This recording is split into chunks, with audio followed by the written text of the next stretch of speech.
A Maui jury heard final arguments today in an attempted murder trial involving an 11-month-old baby. 30-year-old Christian Rosete is standing trial for allegedly abusing his former girlfriend's child. Our Ali Duclos was in court today and has both sides. The prosecution pointed to expert testimony and a text message they say is a cornerstone needed for a guilty verdict. But the defense argues that's not enough, and they insist the mother of the child is making up some of her claims. She is absolutely at fault for his injuries.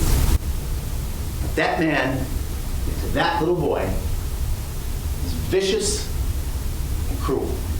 A heated debate in a Wailuku courtroom during closing arguments for the attempted murder trial of 30-year-old Christian Rosete. He faces life in prison for allegedly beating the 11-month-old son of his former girlfriend, 26-year-old Passion Quirk, in 2021. The baby was sent to the hospital with life-threatening injuries, including a fractured skull, as well as bleeding in both of his eyes and his brain. Quirk was originally charged for not reporting Rosete or seeking medical attention for her son, but took a plea deal to reduce her sentencing to 10 years in exchange for her testimony against Rosete. Coming from a woman with a motive to lie, which is 50 to 60 years less prison time.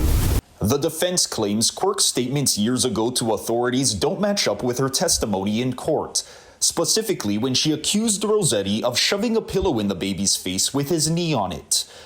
But the prosecution argues Rosete abused and manipulated Quirk, and she wanted to protect him at the time of the investigation. We're not here to convince you she's a good mom, a great mom. We're here to have you understand why she did what she did, why she said what she said. Then the prosecution mentions this text message, in which Rosete responds to Quirk notifying him the child was in protective custody. In short, he says it's all his fault, and if he took his own life that day, none of it would have happened. You know exactly what day he's talking about. It's the day he held in his hand and smashed him to the ground, strangled him.